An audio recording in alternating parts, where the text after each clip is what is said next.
Puskesmas. Nilai akuntabilitasnya yaitu tanggung jawab atau responsibilitas, di mana kita tetap mengawasi bagaimana proses akta kelahiran di Puskesmas sehingga meminimalisir kesalahan yang terjadi. Nasionalismenya tidak ada, etika publiknya yaitu mempertanggungjawabkan tindakan dan kinerjanya kepada publik. Dan untuk komitmen mutunya yaitu berorientasi mutu. Yang keempat yaitu pencetakan akta kelahiran. Tahapan kegiatannya yaitu memproses dokumen pendukung dari Puskesmas untuk pembuatan akta kelahiran. Nilai akuntabilitasnya yaitu integritas, di mana yang saya pahami bahwa apa yang telah kita rencanakan itu juga yang harus kita lakukan atau eksekusi, sehingga ketika Puskesmas atau operator di Puskesmas telah menyelesaikan tanggung jawabnya, maka giliran operator di Disdukcapil yang memproses dan mencetak akta kelahiran. Nilai nasionalismenya yaitu tidak ada, etika publiknya yaitu memiliki kemampuan dalam melaksanakan kebijakan dan program pemerintah, dan nilai komitmen mutunya yaitu efektif. Selanjutnya, mengirimkan dokumen akta kelahiran baik berbentuk file atau cetak. Nilai akuntabilitasnya yaitu tanggung jawab, responsibility, nasionalismenya tidak ada, dan etika publiknya yaitu memberikan layanan kepada publik secara jujur, tanggap, cepat, tepat, akurat, berdaya guna, berhasil guna, dan santun. Nilai komitmen mutunya yaitu efisien. Yang kelima yaitu evaluasi pelayanan. Tahapan kegiatannya yaitu menerima tanggapan atau feedback terkait pelayanan pembuatan akta kelahiran via online pada masyarakat. Yang nilai akuntabilitasnya yaitu kepercayaan, di mana kita melihat bahwa kepercayaan publik ini, bagaimana kepercayaan publik ini terhadap inovasi yang dilakukan di Disdukcapil maupun dari pihak Puskesmas. Nasionalismenya itu tidak ada, dan etika publiknya itu mempertanggungjawabkan tindakan dan kinerjanya kepada publik, dan komitmen mutunya yaitu berorientasi pada mutu. Sekian dari saya, Pak. Terima kasih. Oke, terima kasih paparannya. Silakan, ada yang mau menanggapi, Pak Dewayu? Baik, terima kasih Pak Samuel. Bisa naik-naik ke atas itu yang mengenai anunya, berkoordinasi dengan pihak Puskesmas, terus tadi yang berkoordinasi tadi, terus membuat pelatihan terkait SOP ini. Pelatihan ini tim atau Bapak sendiri atau bagaimana? Ya, terima kasih Pak Andi Wahyu. Jadi mungkin ya kata-kata saya agak berlebihan pelatihan. Jadi ini saya sendiri yang melatih operator. Oh begitu. Iya. Berarti dia tidak ada tidak ada model forum. Kalau ada model forum itu sebaiknya nilai nasionalismenya masuk sila keempat. Karena kan kita kan kayak bermusyawarah begitu. Atau bagaimana Pak? Kan kalau misalnya pelatihan-pelatihan begitu kan biasanya kan ada yang bertanya, ada yang jadi ada komunikasi sesuai dengan ini yang menghargai komunikasi dan konsultasi dan kerjasama itu kan artinya kan ini ya kayak musyawarah begitu ya, atau beda atau bagaimana Pak? Kalau menurut saya sih bisa dimasukkan ini sila keempat untuk nasionalisnya, tapi tergantung Bapak sih bagaimana. Siapa tahu beda pemahaman saya dengan yang Bapak begitu. Artinya Bapak maksudnya begini, saya maksudnya begini. Nah, begitu. Terima kasih. Ya, terima kasih buat Pak Andi Wahyu. Jadi ini sebenarnya pelatihan yang berbentuk langsung atau face to face begitu. Jadi hanya saya dengan operator, karena kegiatan yang dilakukan operator juga tidak terlalu rumit, dan biasanya kan operator komputer di Puskesmas itu hanya satu atau admin. Kalau seperti itu, bagaimana kalau kita istilahkan pembimbingan saja? Ya boleh Pak. Karena kalau pelatihan itu image-nya adalah lebih dari satu orang. Ada yang mengatakan itu pendampingan atau pembimbingan. Ya maksud saya itu tadi Pak. Seperti itu yang diceritakan Pak Samuel. Saya nyarankan itu istilahnya. Prinsipnya sama, memberikan sesuatu, memberikan ilmu kepada orang lain kan. Tetapi kalau saya dengar ceritanya tadi kok satu-satu kayaknya pendampingan atau pembimbingan lebih pas itu kalimat.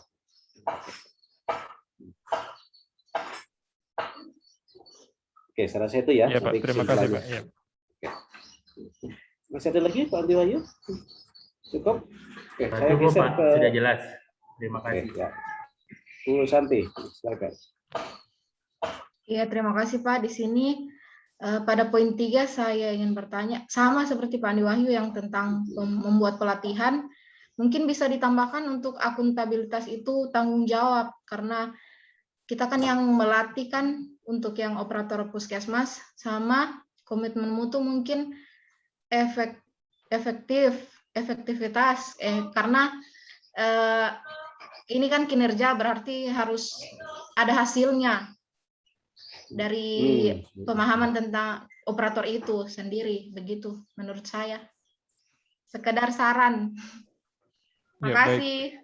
baik, terima kasih. Tanggapan dulu, Samuel, silakan.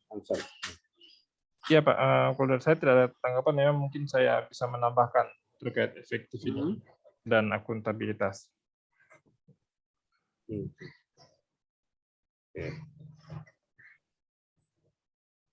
Baik, silakan Pak Albertus. Ya, terima kasih atas kesempatannya, Pak. Albertinus, Pak. Ya. Ya, bisa kita kasih naik ke atas, Pak Samuel? Yang paling atas. Ya, terima kasih. Memang pelayanan yang di mana ini?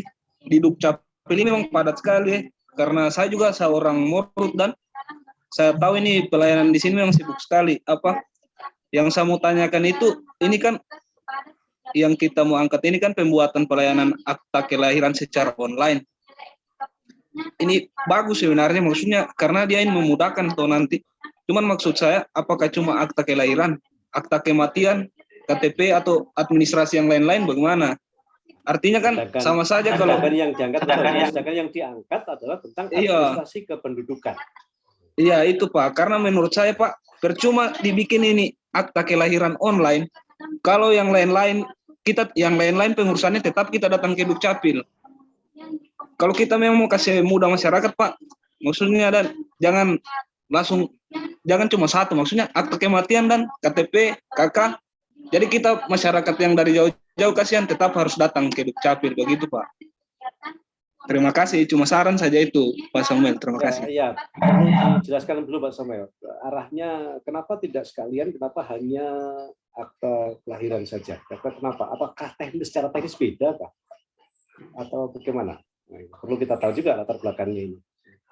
Ya, terima kasih Pak, dan terima kasih kepada Saudara Albertinus, memang pertanyaan yang bagus sekali, dan saya juga sebelum membuat ini saya juga pikirkan seperti itu, seperti mungkin kegiatannya Pak Christopher untuk pembuatan website terkait pelayanan Dukcapil online untuk semua dokumen kependudukan.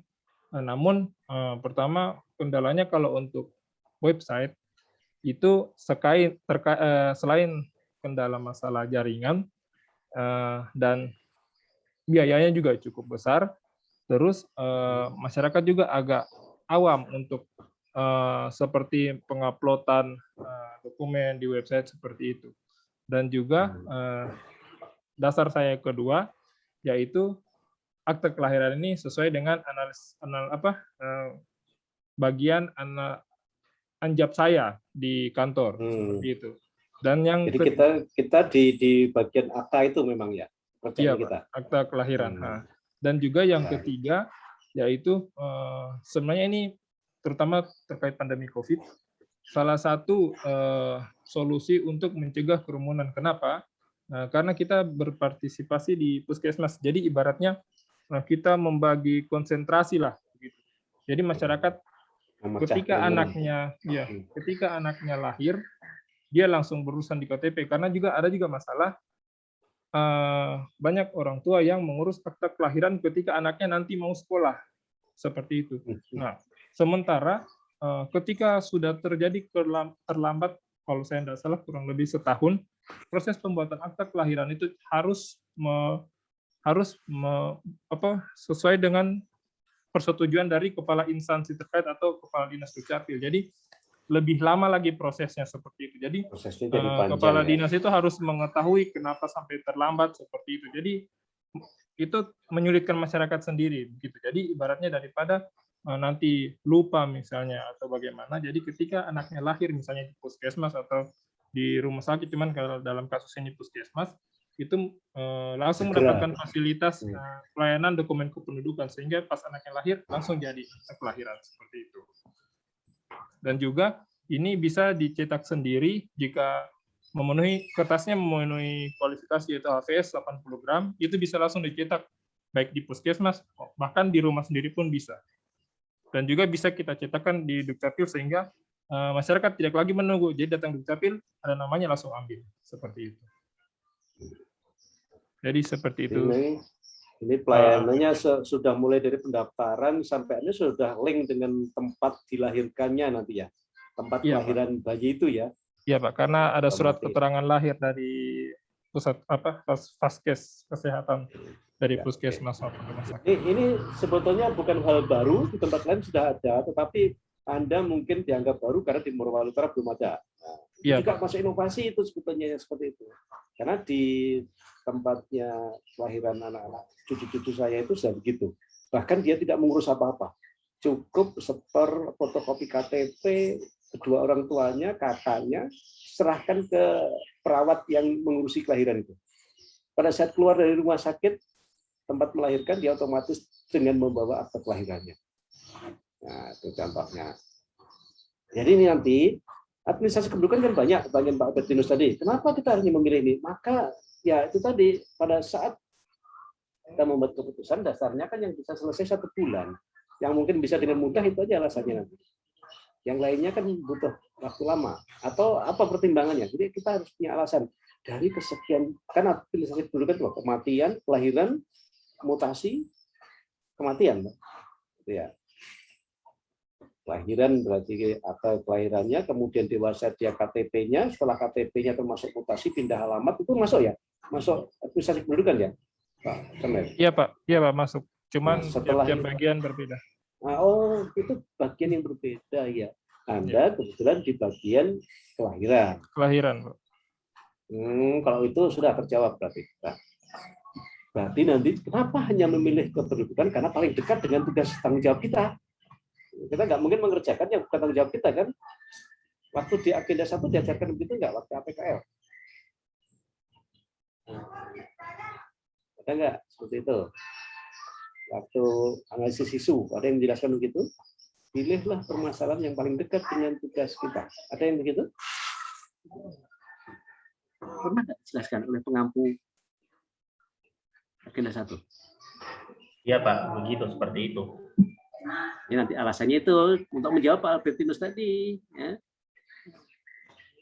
Jadi mana Pak Samuel? Pak Samuel masih ada Pak? Hilang. Masih Pak, masih ada Pak. Masih ada. Geser aja di samping. Saya cari, jangan sampai saya ngomong nanti. Jadi itu alasannya bisa itu. Jadi kenapa dari sekian administrasi kependudukan kok yang dipilih cuma akta kelahiran? Karena memang administrasi lain, diskusi seksi lain di bagian lain. Tugas kita sebenarnya jadi akta kelahirannya itu yang menjadi tugas pokok yang paling dekat. Itu jadi alasan. Gitu ya. Oke, saya rasa sudah terjawab Pak Albertinus ya berarti ya pertanyaannya ya. Sudah Pak, terima kasih Pak. Nah, terima kasih Pak Samuel. Christopher, silakan. Christopher. Ya, terima kasih Pak.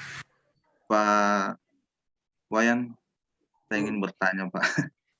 Cuma ingin tahu, ini kan kalau tidak salah tadi Bapak bilang berbasis WhatsApp ya? Iya, betul Pak.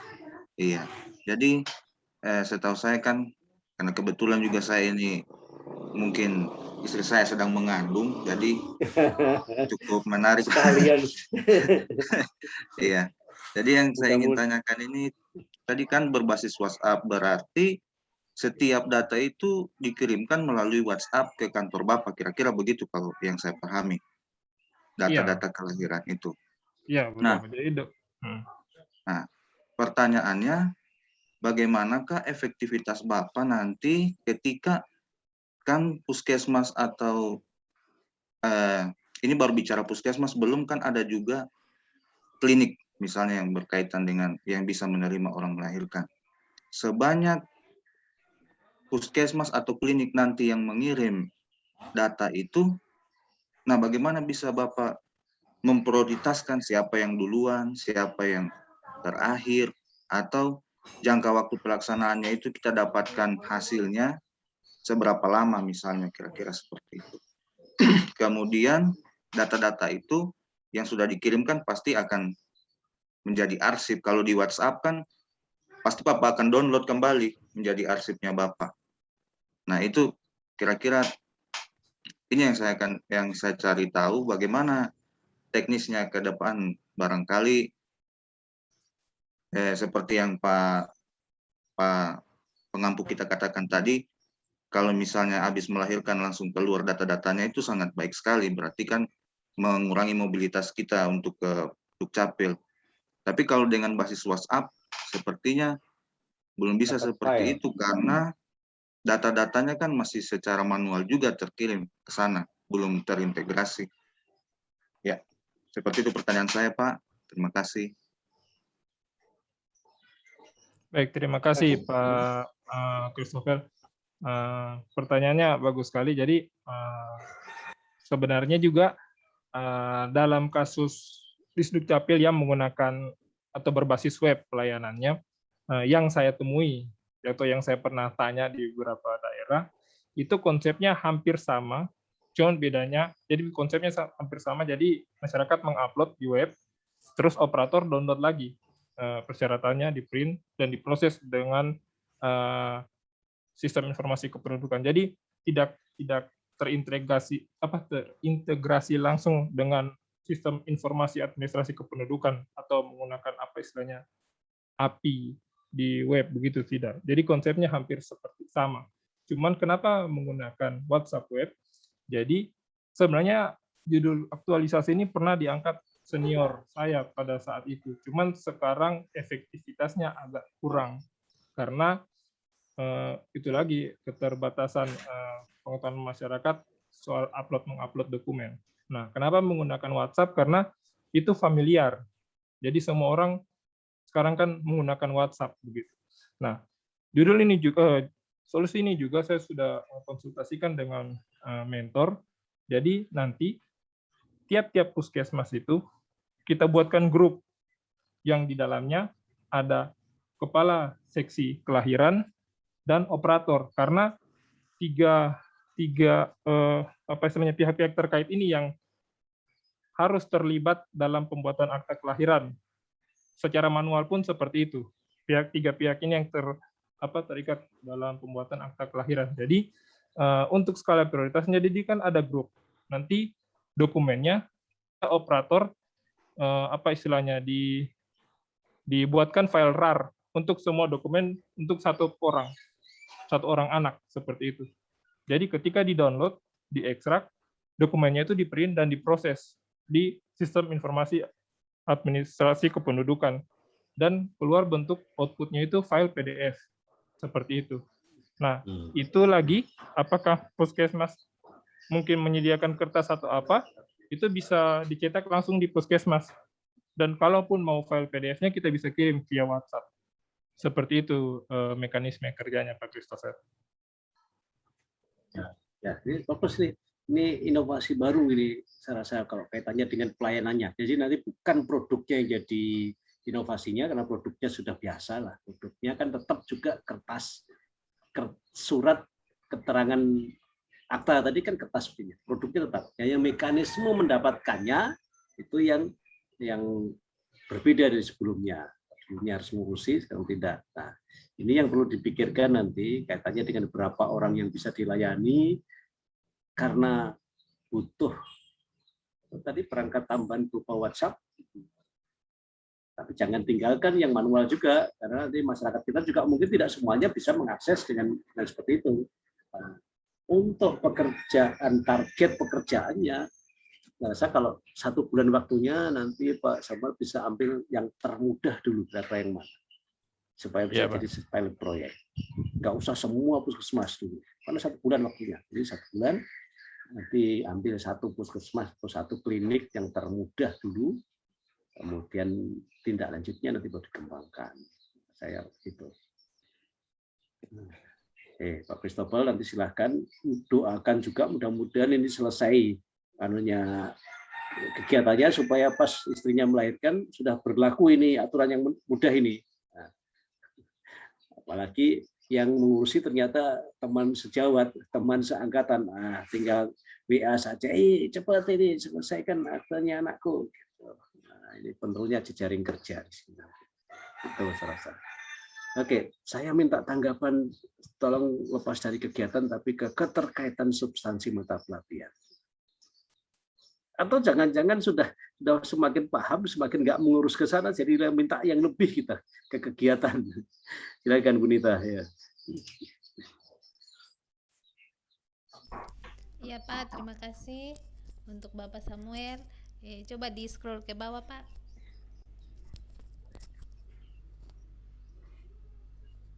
Ya, ini kan ada yang untuk poin 2-nya. Coba tolong poin 2. Poin 2, kegiatan kedua ya? Ya, kegiatan kedua. Ya, di sini kan ada pembuatan pamflet.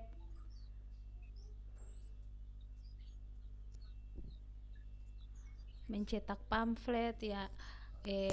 Kalau misalnya mungkin itu kalau misalnya tidak memakai uang pribadi mungkin ada nilainya ditambahkan di anti korupsi. Itu saja Pak. Udah sendiri nih semua. Ya, terima kasih Bu. Ya Pak, jadi ini kayak modal sendiri Pak, karena kalau mau ke dalam lagi sudah banyak direkusi. Kalau begini, saran saya kepada semuanya, kalau kita ada kegiatan yang menyangkut dengan modal, cobalah buat kegiatan yang murah tapi efektif. Buat pamflet, buat baliho, jangan-jangan mahal. Ada nggak yang bisa lebih murah tetapi efektivitasnya tidak kalah? Hanya bukan masalah gagah-gagahan. Karena kalau baliho, pamflet itu kadang-kadang efektivitasnya juga sama dengan yang lain, tetapi kita lebih tenar kayaknya, lebih tenar, lebih tren gitu. Tapi siapa tahu ada yang dapat lebih murah. Makanya pakai selebaran. Selebaran itu kan nggak populer. Hampir tidak ada orang menggunakan selebaran untuk menyebarluaskan informasi. Karena dianggap selebaran itu kayak biasa sekali. Padahal kalau selebaran itu bisa kita desain dengan baik, itu tidak kalah efektif dengan baliho. Dan lebih fokus sasarannya ke siapa selebaran itu. Nah, kalau teman-teman yang di kesehatan kurang prokes, orang penyuluh pertanian biasanya ada tuh metode pembuatan alat bantu penyuluhan itu ada sasarannya ini, pilih yang ini, sasaran ini pilih yang ini. Jadi ada ilmu seperti itu. Karena supaya menghindari itu tadi biaya yang mahal yang kita harus tanggung sendiri. Jangan sampai kita nanti terlalu banyak menanggung biaya hanya untuk kegiatan yang kadang-kadang efektivitasnya masih bisa kita cari alternatif yang lain. Kayak begitu nanti ya Pak Samuel ya. Iya Pak, boleh saya tambahkan sedikit Pak? Halo? Ya, silakan.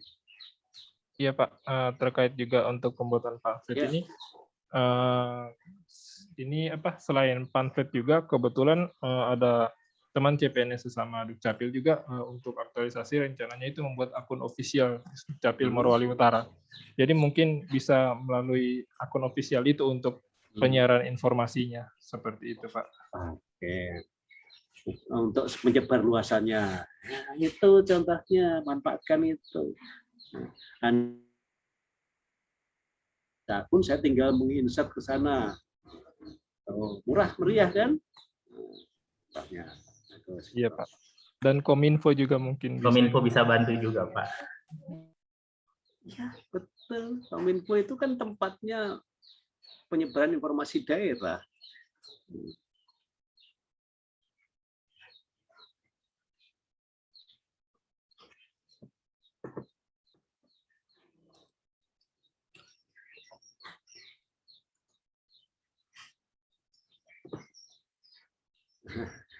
Samuel kayaknya signalnya sudah mulai hilang itu, merah-merah.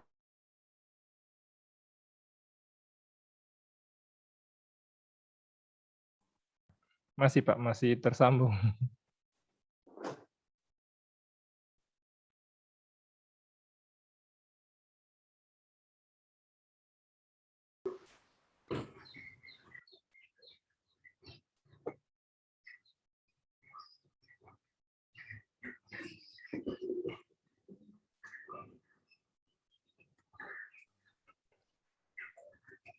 Cek. Ya.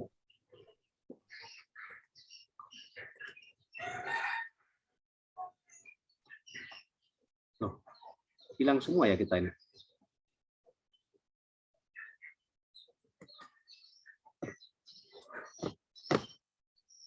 Kok tinggal kita berdua kok?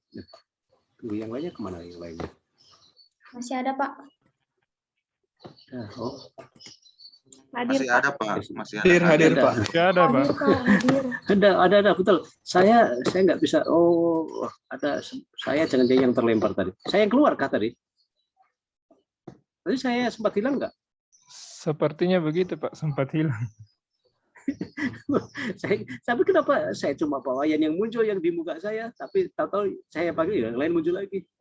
Berarti saya yang tidak bagus signalku nih tadi. Saya kira. Ya. Saya terakhir kurang mendengar tadi pas sebelum saya hilang tadi nggak jelas saya yang disampaikan Pak Samuel tadi. Ya. Oke, tapi kayaknya kok ke kegiatan ya. Silakan nanti kalau masalah kegiatan dipikirkan kembali dah dan dibahas fokusnya kegiatan di Akin 4. Saya kembali ke ini tentang keterkaitan substansi mata pelatihan. Ada yang masih diberikan saran atau masukan atau pertanyaan? Sudah cukup?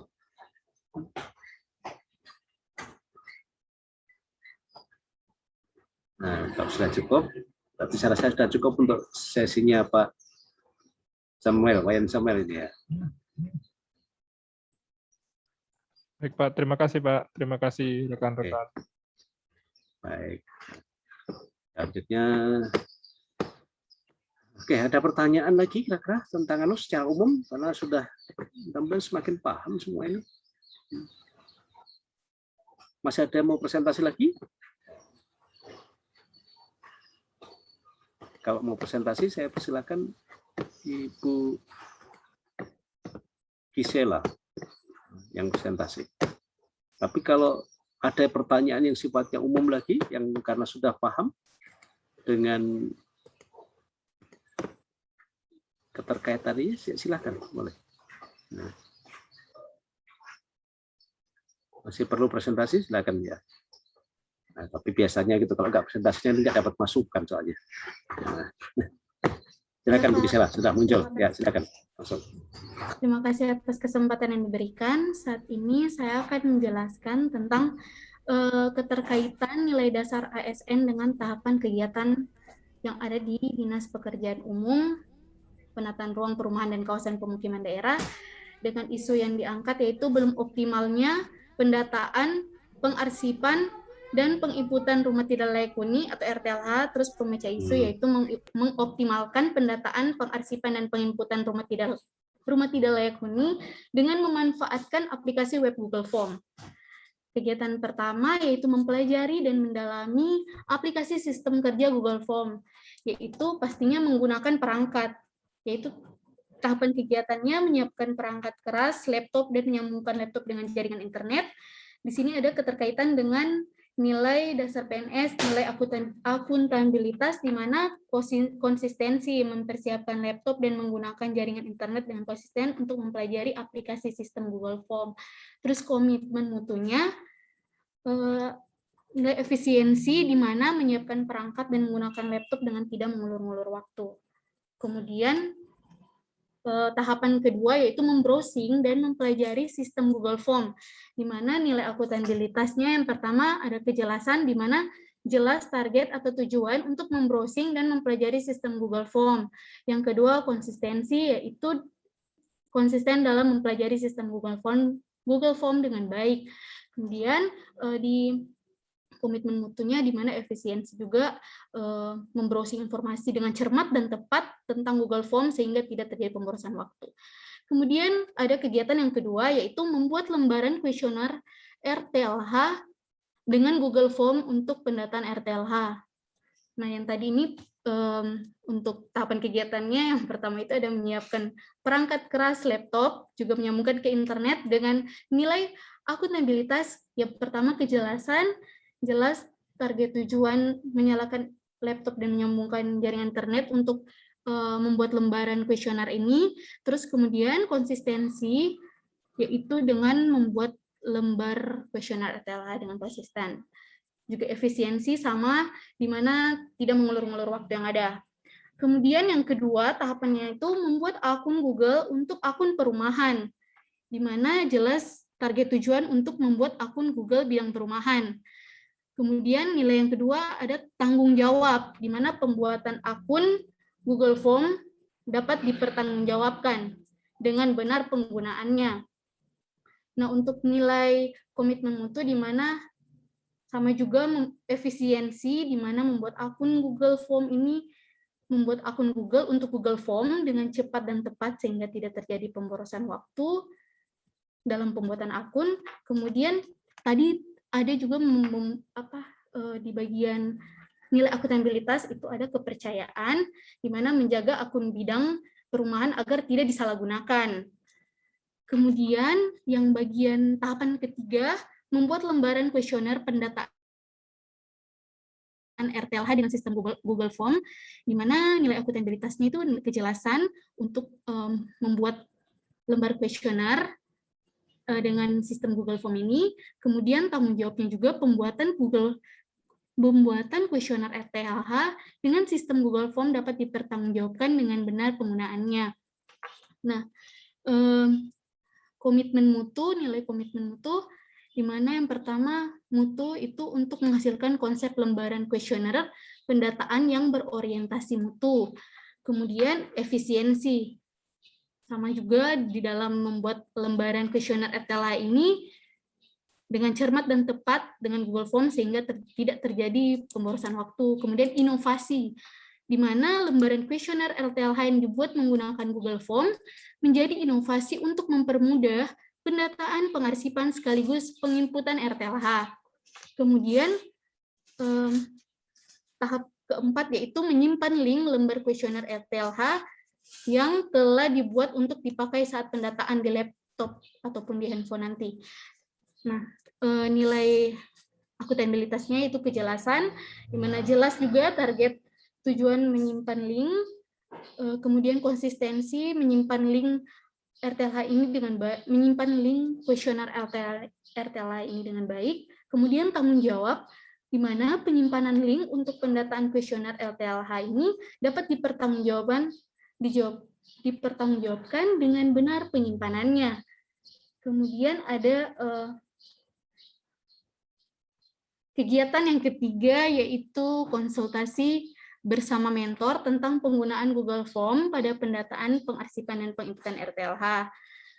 Nah, yang pertama tahapan kegiatannya yaitu mengatur jadwal konsultasi dengan membuat janji bersama mentor, di mana ada nilai-nilai yang pertama, nilai-nilai dasar PNS, keterkaitannya dengan nilai akuntabilitas, di mana kejelasan menyampaikan dengan jelas tujuan kepada mentor. Terus ada etika publik, di mana menghargai komunikasi dengan berbicara sopan dan santun kepada mentor. Kemudian yang kedua tahapannya melakukan konsultasi bersama mentor. Nah, nilai akuntabilitasnya yaitu bertanggung jawab dengan tugas yang telah dibuat untuk diperiksa oleh mentor.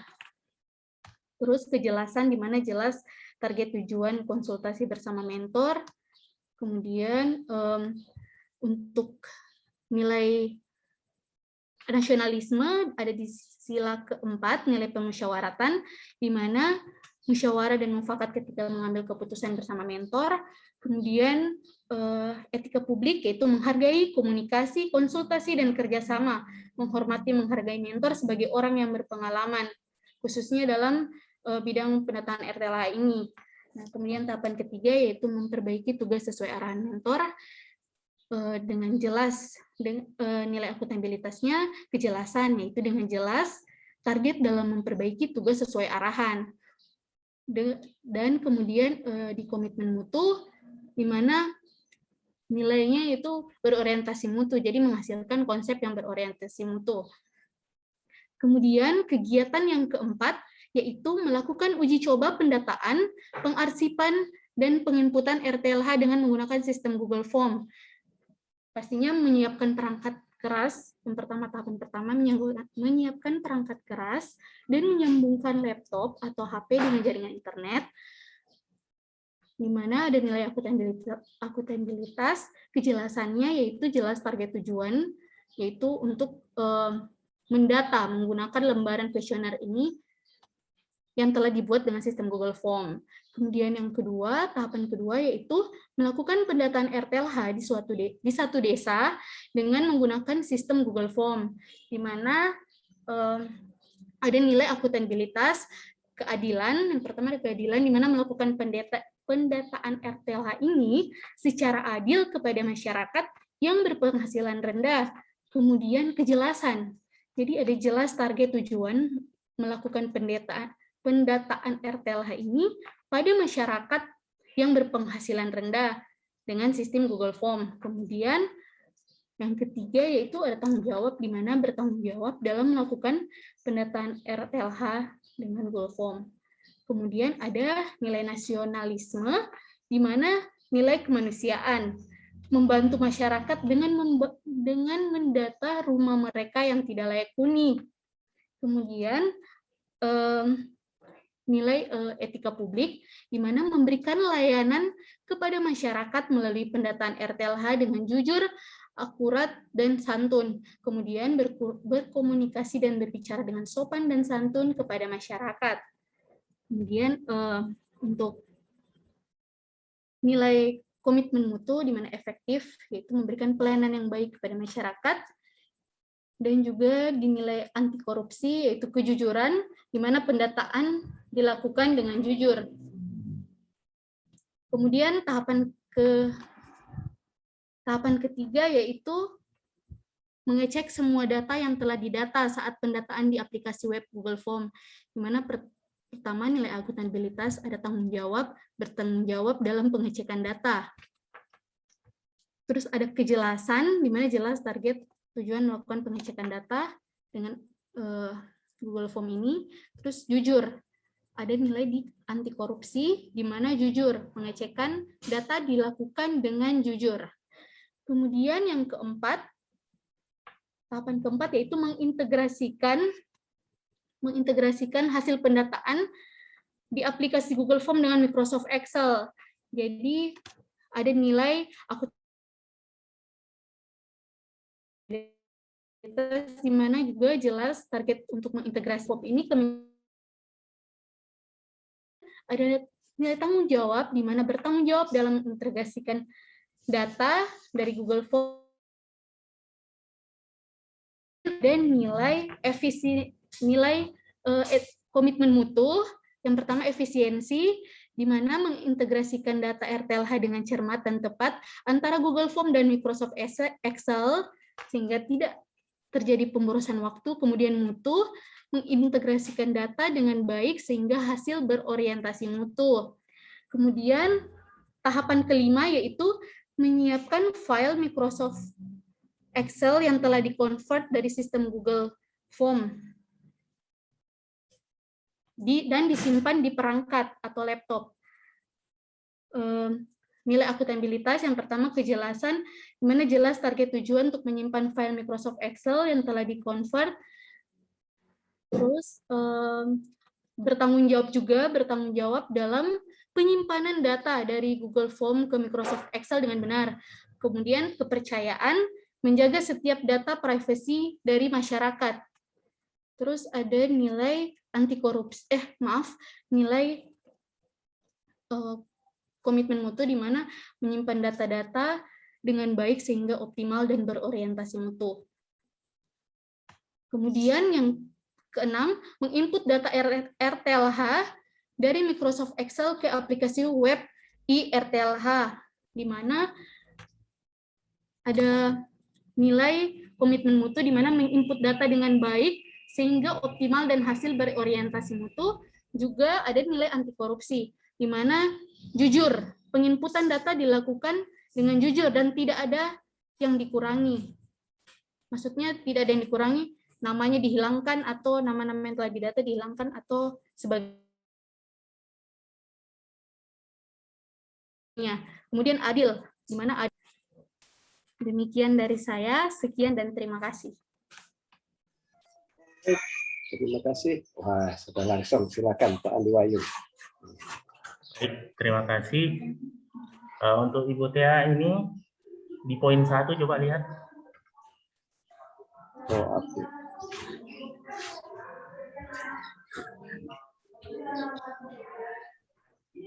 Ya Kak. Ya, ini di poin 1 ini kan, dan selanjutnya itu kan ada perangkat keras atau laptop, terus jaringan internet. Nah, ini jaringan internetnya siapa yang dipakai, laptopnya siapa yang dipakai, dan akun Google Form yang dibahas di sini, akun Google Formnya siapa? Silakan Mas jawab. Akan saya jawab langsung. Terima kasih atas terima kasih atas pertanyaan yang diberikan oleh Pak Andi.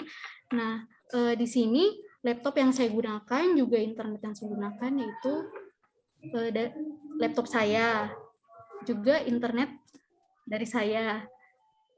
Kemudian kalau untuk pembuatan akun bidang untuk Google Form ini menggunakan akun bidang maksud saya akun bidang perumahan. Jadi nanti akunnya ini akun bidang perumahan, Pak. Seperti itu. Ya, terus yang bertanggung jawab di akun ini siapa? Karena kan kalau secara sistematis kantor itu kan secara struktural itu kan untuk pembuatan yang kayak sosmed, kayak yang begini-begini kan ada penanggung jawabnya. Kalau nama instansi loh, nah, mungkin kepala seksinya atau kepala bidangnya. Iya.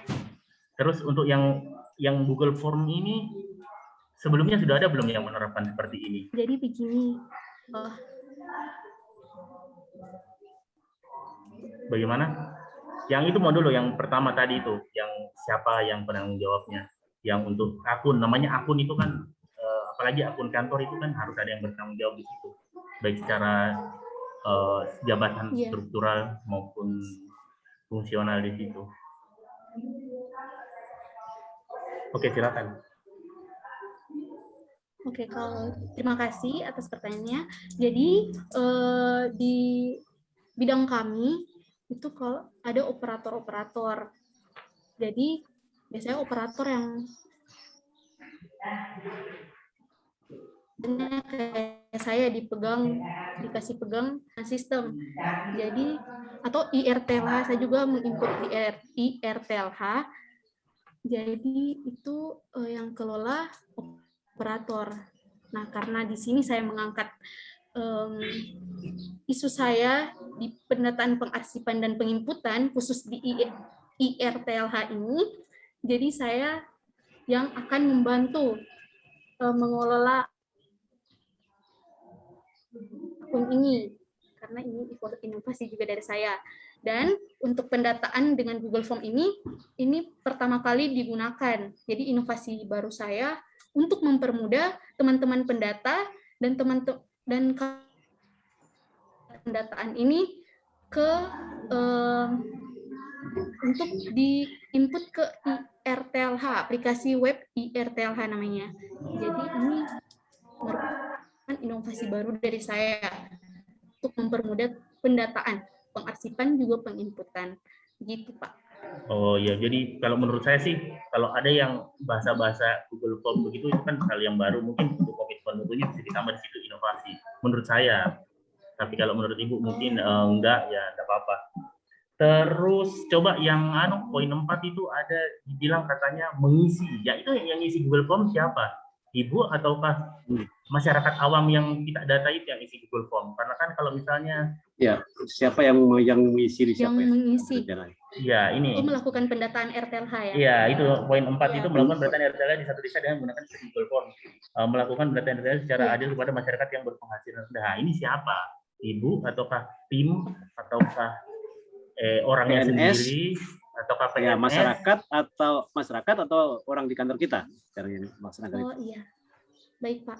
Saya akan mencoba menjawab. Nah, pengalaman kami yang pendataan RTLH di masyarakat yaitu kami dari dinas.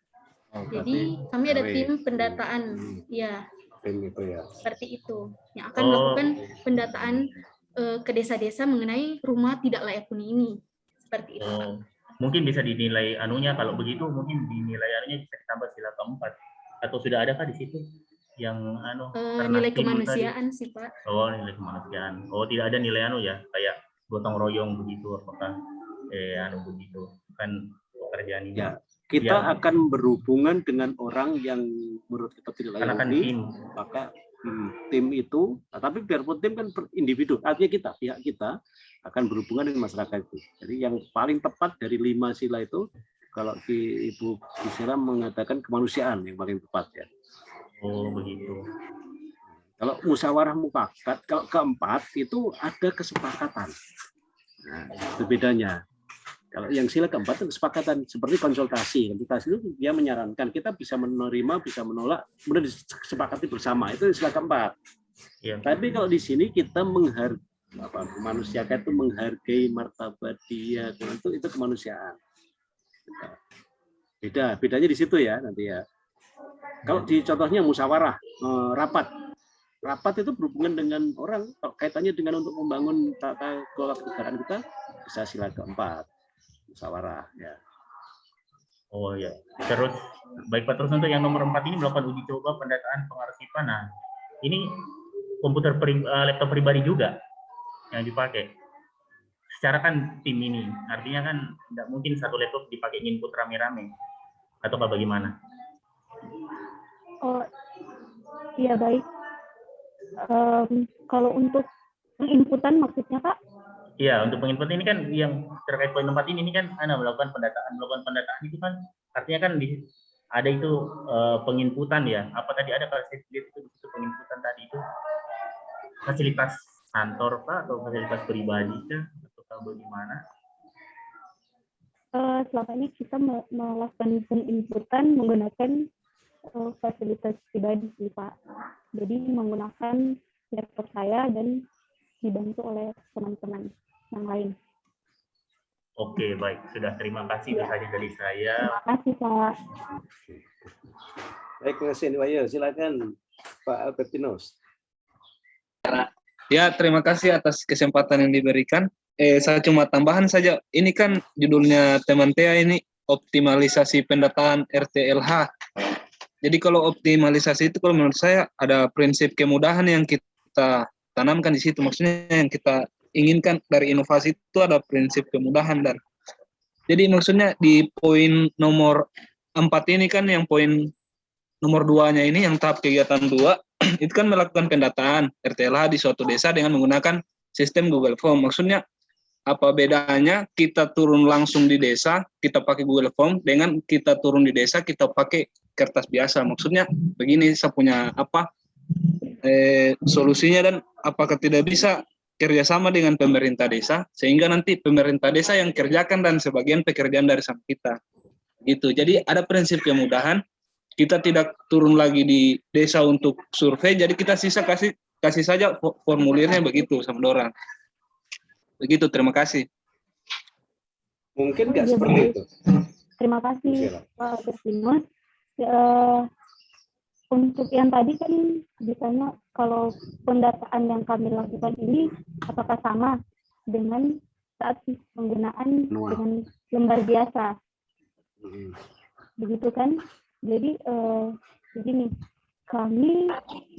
saya mengangkat lembar dengan menggunakan sistem Google Form ini supaya mempermudah ketika lagi masuk dalam pengarsipan dan juga penginputan, karena pengalaman dalam kami melakukan pendataan ada yang tidak terjamah, maksudnya tidak terdata semua masyarakatnya. Kemudian banyak juga pas sudah mau masuk pengarsipan itu data-datanya hilang gitu karena lembarnya ini tidak tahu kemana. Jadi ini lebih banyak ke tata kelola data nanti ya, Pak. Manfaatnya ya dengan Google Form. Iya betul sekali Pak. Ya. Oke, nah, arahnya ke situ nanti. Jadi tentu lebih efektif kalau kita nyimpen di Google Form daripada manual dengan kertas ya itu. Iya Pak, begitu. Oke. Tapi saya minta tolong deh, jangan karena kayaknya sudah melupakan bahwa materi kita adalah keterkaitan substansi mata pelatihan dengan kegiatan. Jadi bukan kegiatan saja ya. Nah, cara yang berikutnya beri masukan ke keterkaitannya. Setelah kita mengetahui teknisnya seperti itu, coba hubungkan dengan keterkaitannya seperti apa dengan mata pelatihan yang di dalamnya ada nilai-nilai dasar. Itu ya. Kalau cuma kegiatan terus ini, ataukah karena nilai-nilai dasar sudah kita pahami sehingga kita nggak ada yang bahas ke situ. Pertama masih ke nilai dasar, lama-lama loh kok sudah tidak ada yang bahas itu ya. Nah, gitu. Pak Bettino sudah cukup? Pak, sangat jelas. Terima kasih. Iya. Terima kasih, Pak. Berarti mestinya kalau itu kegiatannya mengarah ke sana, berarti, kalau targetnya tadi mau menjadi lebih mudah, berarti ada sebenarnya unsur di mutu mestinya. Oh iya, baik Pak. Ya, di komitmen mutu berarti ada. Di komitmen mutu tinggal dicari mata pelatihan nilai apa yang paling pas tadi. Oke, silakan Bu Nita. Ya Pak, terima kasih atas kesempatan yang diberikan.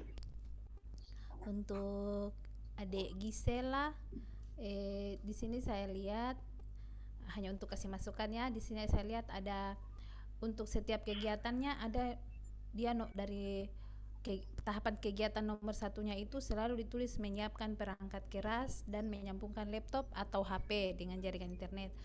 Kalau masukan dari saya untuk tahapan kegiatan ini tidak perlu dimasukkan karena ini seperti sudah menjadi kebiasaan kita dan pada umumnya kalau mau kerja pasti perangkat keras sudah otomatis itu. Iya, jadi sudah otomatis. Iya, tidak usah dikasih masuk di tahapan kegiatan. Kemudian juga ada yang ke bawahnya, Dek. Yang tunggu, kegiatan nomor 4 ini poin yang kedua, melakukan pendataan di satu desa dengan menggunakan yang tadi, Dek, belum, Dek, yang tadi ulang. Ya, poin 4 tadi. Kegiatan 4 ya, melakukan pendataan itu, ya. Kan di situ ada nilai anti korupsinya jujur. Kalau maksudnya tidak ada digunakan fasilitas, misalnya fasilitas tidak usah ditaruh. Kalau menurut saya tidak perlu ditaruh untuk nilai anti korupsinya jujur, dan kalau memang kita tidak menggunakan dana atau fasilitas dari kantor misalnya. Terus yang terakhir tadi minta tolong, Dek, yang ke bawahnya. Oh, yang ini. Ya, kayak ini tuh juga menyimpan file di Microsoft Excel. Saya pikir juga mungkin itu tidak usah ditaruh tahapan kegiatan, langsung ke poin yang ke-6 itu, tahapan yang ke-6 itu. Begitu menurut saya. Ya, terima kasih, Dek. Ya, makasih sarannya, Kak.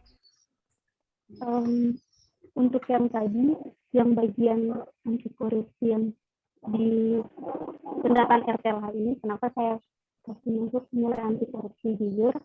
Karena ini sebagai, kan kalau anti korupsi itu katanya tadi ada 2, di mana kewenangan tidak menyalahgunakan kewenangan dan juga tidak merugikan negara. Nah, di mana tidak menyalahgunakan kewenangan ini maksudnya pendataan dilakukan dengan jujur. Jadi kami itu datang mendata dengan benar orang-orang yang tepat, orang-orang yang berhak menerima rumah tidak layak huni ini, orang-orang yang memang masyarakatnya berpenghasilan rendah seperti itu. Jadi makanya saya memberi nilai, maksud saya mengaitkan substansi dengan nilai anti korupsi, yaitu kejujuran pada kegiatan melakukan data RTLH ini, seperti itu. Terima kasih. Kalau Anda tidak jujur, berpotensi untuk menyalahgunakan wewenang. Misalkan saya sudah bagus rumahku, tapi kemudian saya beri sesuatu supaya dapat bantuan. Nah, berarti Anda membuat laporan yang tidak benar, kan? Tidak jujur laporannya, kan jadinya. Itu kira-kira rangkaiannya ke sana nanti ya. Iya, Pak. Menghubungkan ke nilai itu. Nah, jadi teman-teman nanti kalau ujian, jadi kalau ada pertanyaan, kenapa Anda memasukkan jujur pada saat melakukan pendataan? Jawabannya kayak tadi ini. Karena kalau saya tidak melakukan pendataan jujur, maka tidak akan saya bisa menyalahgunakan wewenang saya untuk bekerja tidak sesuai dengan aslinya. Orang yang bekerja tidak sesuai dengan atau membuat laporan yang tidak sesuai dengan yang sebenarnya, itu artinya kan tidak jujur, bohong kan. Akibat apa? Akibat saya disuap. Suap termasuk unsur korupsi. Gara-gara ada pekerjaan suap yang korupsi juga, akhirnya kita berbuat yang tidak sebagaimana mestinya, tidak. Tadi makanya kita harus jujur, jangan mau diterima, jangan mau dekat, jangan mau berbuat tidak jujur karena perilaku korupsi tadi. Saya kira begitu nanti pembahasannya, alasannya ya. Iya, Oke. baik Pak, terima kasih. Baik, sudah cukup saya rasa untuk Gisela ya waktunya, supaya ini tinggal setengah jam lagi, kita masih punya banyak yang belum ini. Yang berikutnya saya lihatnya dulu. Setelah salah saya. Siapa yang mengambil berikutnya ya? Kayaknya Bapak punya signal yang agak gangguan berarti ini, karena nggak kebuka-buka dari tadi.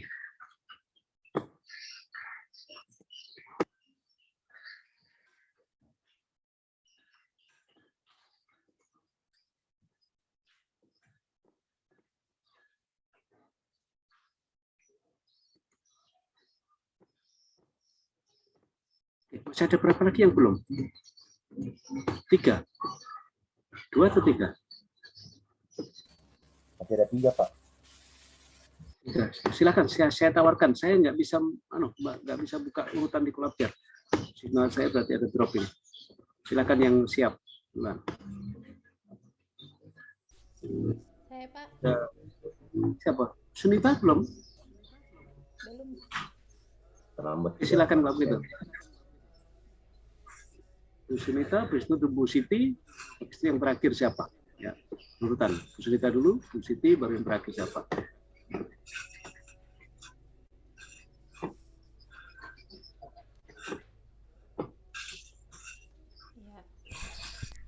Terima kasih atas kesempatan yang diberikan kepada saya. Nanti setelah saya presentasi, mohon masukannya sebanyak-banyaknya dari teman-teman.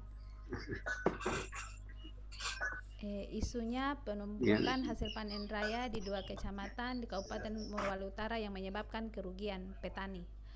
Kegiatan yang pertama, mendata jumlah desa dan petani yang mengalami kerugian akibat penumpukan hasil panen. Tahapan yang pertama, membuat form pendataan, keterkaitannya, akuntabilitas, kejelasan. Kemudian tahapan kegiatan yang kedua, melakukan pendataan petani, keterkaitan, akuntabilitas, keadilan, kemudian nasionalisme, kemanusiaan, dan keadilan sosial. Terus yang etika publik, memelihara dan menjunjung tinggi standar etika luhur. Kemudian tahapan yang kedua, melakukan pelatihan kepada anggota BUMDes. Tahapan kegiatan yang pertama yang dilakukan yaitu menghubungi PPL Bungku Utara dan Mama Salato sebagai perantara informasi. Akuntabilitas, kejelasan, kemudian etika publik, menghargai komunikasi, konsultasi, dan kerjasama. Kemudian yang kedua, menghubungi kepala desa kedua kecamatan untuk menjalin komunikasi dan kerjasama. Nilai keterkaitannya sama dengan yang tahapan yang pertama. Kemudian tahapan kegiatan yang ketiga, menentukan siapa yang akan memberikan pelatihan. Itu ada di nilai nasionalisme, kerakyatan dalam permusyawaratan. Terus tahapan yang keempat, menentukan materi pelatihan di nasionalisme, kerakyatan dalam permusyawaratan. Kemudian komitmen mutu, efektivitas. Kemudian tahapan yang kelima, menentukan waktu dan tempat kegiatan pelatihan, nasionalisme, kerakyatan dalam permusyawaratan. Kemudian komitmen mutu, efisiensi. Tahapan yang keenam, melaksanakan pelatihan bagi anggota BUMDes untuk akuntabilitas, tanggung jawab institusi. Kemudian etika publik, memberikan layanan kepada publik secara jujur, tanggap, cepat, tepat, akurat, berdaya guna, dan santun. Kemudian kegiatan yang ketiga, mengajukan kerjasama antara Bulog Kabupaten Morowali Utara dengan BUMDes kedua kecamatan. tahapan kegiatan yang pertama yaitu menghubungi pihak Bulog, akuntabilitasnya, kejelasan, kemudian etika publiknya menghargai komunikasi, konsultasi, dan kerjasama. Tahapan yang kedua, mempelajari syarat dan ketentuan yang berlaku dalam kerjasama.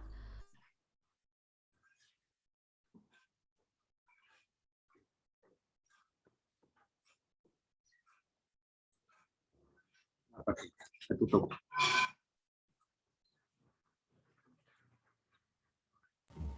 Jaringan itu Pak. Hilang, oh hilang dia.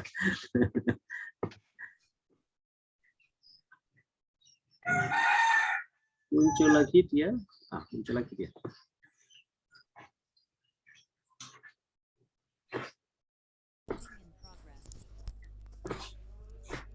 Minta maaf Pak, saya tak keluar Ya. dari Ya. Zoom. Ya, silakan lanjut.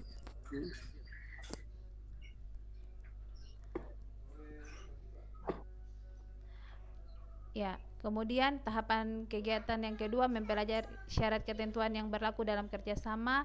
Itu dalam etika publik membuat keputusan berdasarkan prinsip keahlian. Kemudian tahapan yang ketiga mengajukan perjanjian kerjasama melalui penandatanganan MOU. Itu dalam akuntabilitas, tanggung jawab institusi, dan konsistensi. Kemudian kegiatan yang keempat mengajukan pembuatan kebijakan pemerintah daerah melalui peraturan daerah dalam hal mengatur tentang diharuskannya para penjual beras di Kabupaten Morowali Utara terlebih dahulu memasok beras dari dalam daerah dan kemudian jika tidak memenuhi kebutuhan barulah mengambil pasokan beras dari luar.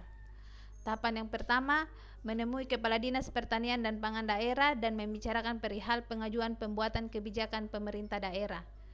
Itu ada di etika publik menghargai komunikasi, konsultasi, dan kerjasama.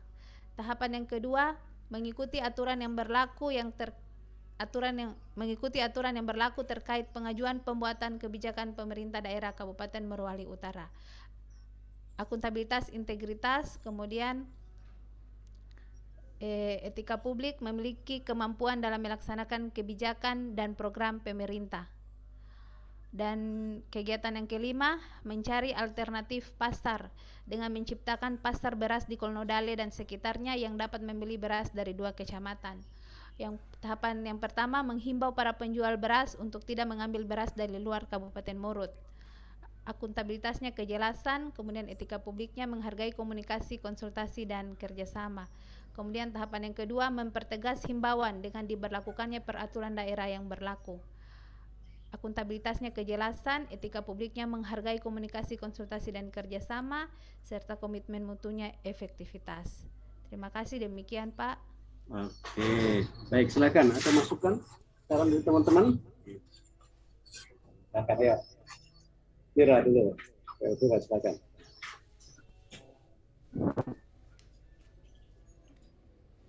Ya, terima kasih kesempatannya tentang permasalahannya yang diangkat ini sudah skala ke MOU dan juga penetapan peraturan pemerintah. Apakah keterkaitan dengan substansi efisiensi waktu bisa dijalankan? Karena kalau saya lihat ini tahapan kegiatannya ini banyak sosialisasi, himbauan dan segala dan jaraknya juga ini Salato. Nah itu termasuk jauh. Bagaimana dengan lingkungan geografisnya itu dan dengan konsistensi waktunya? Terima kasih Kak. Ya, mungkin ini saya sekaligus saya tanggapi dari dia. Saya menyarankan ini ranahnya menurut saya sangat berat untuk kita jadikan objek di aktualisasi menurut saya ini. Karena ini sudah menyangkut kebijakan, apalagi Bu Nita mau mencoba untuk mempengaruhi mekanisme pasar, luar biasa ini. Apa yang arah ke jangka panjangnya itu, tapi apa yang bisa dicapai jangka pendeknya yang coba dipilih-pilih.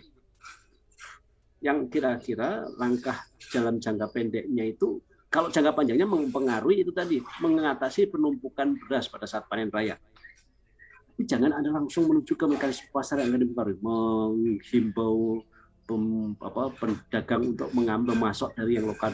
Wah, itu kebijakan sudah ranahnya. Kayaknya terlalu berat itu. Ya. Nanti kalau sudah terlanjur mengarah ke sana, terlanjur ini dijadikan ke agenda 2 saya iakan, agenda 3 diiakan, agenda 4 kepentok saya khawatirnya. Pas pelaksanaan nggak tercapai, jangan-jangan nanti.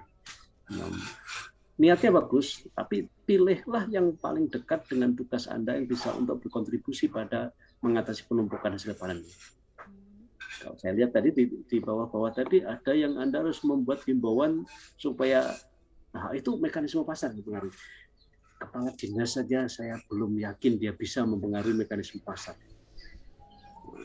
Iya, Itu saja ya. Iya nggak kira-kira? Siapa yang bisa harga beras saja kok kepala dinas? Presiden saja mau mengatasi harga beras itu sampai kalau pas panen raya itu nggak banyak yang tercapai. Ada saja selisihnya. Nah, jadi saya menyarankan nanti secara umum, saran Bu Kira tadi saya setuju. Apa nggak terlalu berat ini untuk dilakukan 1 bulan? Pilihlah di antara yang ada ini untuk yang bisa kita kerjakan dalam 1 bulan.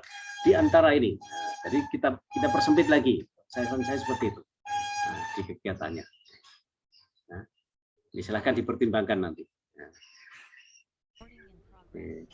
Minta maaf Pak, saya nggak usah. Nah. Oh, ya, jadi saya rasa nggak usah ditanggapi yang ya, Bu Militan. Saya menyarankan, saya setuju dengan Bu Kira tadi sarannya. Terlalu tinggi ini. Pak, ya berarti kan saya mencari solusi yang bisa dikerjakan dalam 1 bulan. Ya, yang 1 bulan bisa dikerjakan. Oh ya. Nah, itu aja. Nah, itu nanti di breakdown. Yang bisa outputnya, targetnya itu outputnya ada, selesai. Bukan hanya di konsep rancangan. Menghimbau itu belum ada hasilnya, baru menghimbau. Hasilnya belum bisa dilihat. Nah, apa yang dilakukan? Apakah coba kita di dinas pertanian dengan dinas ketahanan pangan itu dinas pangan jadi satu nggak di sana? Satu. Nah, coba komunikasi dengan tata kelola pangan, seperti apa? Kita di seksi apa? Di bidang apa? Distribusi dan ketersediaan pangan. Oh, berarti di bawahnya dinas pangan. Iya. Distribusi dan bagaimana kalau misalnya sekarang lagi tren kalau di pertanian itu lumbung pangan. Ada fokus ke situ. Ada tapi belum ada kalau untuk di Merauke Utara Pak, lumbung pangan. Oh, belum ada ya. Karena saya pernah ingat dulu waktu masih di pertanian ada itu strategi untuk mengatasi produk yang melimpah itu di kampung di lumbung pangan, diberdayakan supaya sebagian di lumbung pangan untuk mengatasi suatu saat pas harga sudah naik atau pada saat paceklik itu yang dimanfaatkan lagi kayak gitu. Anda bisa aja misalkan mensosialisasikan tentang lumbung pangan itu untuk mengatasi, yang tujuannya nanti adalah mengatasi penumpukan, misalnya begitu, karena belum dikerjakan. Padahal sudah ada program pemerintah berupa pengembangan lumbung pangan untuk dua kemungkinan. Sudah 2 kali diajukan lumbung pangan, tapi belum karena tidak ada dana. Tidak didukung dana lagi ya problemnya ya. Saya kira sudah jalan tapi sudah ada dana tapi jalannya nggak bagus. Ya. Iya, kaitannya dengan pangan, distribusi pangan. Kaitannya dengan kalau pada saat panen numpuk, berarti kan distribusinya nggak lancar itu artinya. Iya. Pas, kalau misalnya Pak, masalahnya kan di sini Pak untuk beras tidak ada yang ambil dari sini, semua dari Sulawesi Selatan untuk stok beras. Sulawesi Selatan nggak ada yang beli dari lokal. Iya. Nggak ada yang beli dari produk lokal. Tapi itu ranahnya kebijakan, bukan ranahnya operasional kegiatan. Itu siapa yang bisa melarang haknya pedagang untuk saya ngambil dari mana? Karena hukum ekonomi yang berlaku. Presiden aja belum tentu bisa. Pas panen raya di daerah mana penghasil beras Jawa Barat itu Cianjur, Sukamandi. Itu seperti itu juga, padahal sudah peraturan presiden yang mengelola itu bahwa pas harga minimal HET, harga eceran tertinggi apa namanya itu? Apa namanya? Betul ya, HET ya. Iya. HET-nya itu pedagang harus membeli minimal sekian. Mekanisme pasar itu laku. Pura-pura nggak mau beli, akhirnya harga jatuh. Yang terjadi begitu lagi. Makanya kalau saya menyarankan, ambillah yang kira-kira memungkinkan dikerjakan 1 bulan. Ada waktu itu. Meskipun ya betul itu masalah, tapi masalah itu masalah nasional, bukan cuma masalah regional, masalah kabupaten itu, masalah nasional. Itu panen raya pasti harga anjlok. Sehingga sebetulnya Bulog dibangun itu kan untuk itu dulu, untuk meredam itu. Jangan sampai panen harga jatuh, pas pajak naik harga, oke, makanya diredam, suspense shock breaker-nya itu belum hadir dengan sebab itu. Objeknya seperti itu. Sehingga dulu itu ada namanya pertasi kencana, zaman pertanian koperasi keluarga berencana, disuplai, didukung oleh Bulog untuk kebutuhan kesehatan keluarganya. Itu mekanismenya dulu zaman Orde Baru, tapi itu setelah reformasi saya nggak di pertanian lagi, jadi saya nggak ngerti mekanismenya pasokan pangan seperti apa. Itu saran saya, coba temukan nanti sambil jalan, kan belum sampai kaget, supaya jangan sampai nanti 1 bulan nggak ada wujudnya, nanti output daripada kegiatan kita nggak ada, karena cuma menghimbau tadi, itu ya. Nah, saya rasa itu saran utama, karena kalau Anda monita salah mengambil masalah, berarti tindakan juga akan ke belakang harus direvisi semua kan. Nah, iya, Pak. Topiknya dulu yang diturunkan, jangan terlalu tinggi, yang ranah kita saja. Ya, saya rasa itu saran utama saya. Jadi saya nggak bisa membahas. Kalau nilai-nilai saya sudah nyambung tadi, alasannya benar. Perlu diperkaya lagi. Karena kalau ganti nanti kegiatan, berarti kan ganti juga model analisisnya. Nilai-nilainya juga bergeser nanti. Oke, saya rasa itu ya untuk Bu Rita. Salam Pak, saya. terima kasih Pak. Terima kasih Elvira. Siapa lagi teman yang mau presentasi? Masih ada berapa 2 tadi ya? Silakan, yang sudah resen tadi Bu Siti kayaknya. Siapa Bu Siti ya? Silakan. Ya, terima kasih atas kesempatan untuk mengefisienkan waktu. Maka mungkin penjelasan saya lebih membaca ke kegiatan dan tahapan kegiatan. Adapun mengenai kegiatan substansi keterkaitannya bisa dibaca langsung. Yang pertama, mengajukan draft nota dinas dalam rangka permintaan data penataan ruang. Yang pertama, membuat draft nota dinas, berkoordinasi dengan seksi penertiban penataan ruang, melaporkan data yang telah diperoleh dengan nilai akuntabilitas sebagai berikut. Adapun kenapa saya masukkan anti korupsi dinilai melaporkan data yang telah diperoleh itu, maksudnya memang ada 2 dalam nilai anti korupsi, yaitu tidak menyalahgunakan kewenangan dengan menggunakan peralatan yang digunakan. Namun untuk tahapan ini saya lebih ke tidak menyalahgunakan kewenangan. Yang kedua, tahapan berikutnya mengelola data yang diperoleh dengan tahapan kegiatan berkoordinasi dengan kepala seksi penertiban dan mempelajari data yang diperoleh dari seksi penertiban. Adapun nilai-nilai yang terkait sebagai berikut.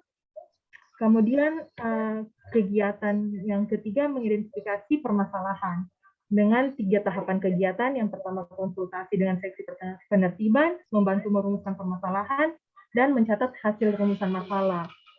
Kembali lagi saya masukkan nilai anti korupsi di mencatat hasil rumusan, yaitu untuk tidak menyalahgunakan kewenangan. Kemudian keempat, yaitu membantu menyusun rancangan rencana tindak lanjut dengan tahapan kegiatan berkoordinasi dan berkonsultasi dengan kepala seksi penertiban mengenai rencana tindak lanjut, menentukan sasaran kegiatan, menentukan waktu pelaksanaan, menentukan dinas yang akan dilibatkan dalam kegiatan, dan pelaporan hasil koordinasi. Untuk nilai akuntabilitas semuanya sama, yaitu tanggung jawab, transparansi, dan kejelasan, dan memasukkan nilai anti korupsi, yaitu kejujuran, kerja keras, keadilan di pelaporan hasil koordinasi. Lanjut, membantu persiapan pelaksanaan rapat koordinasi pemanfaatan ruang dengan OPD terkait.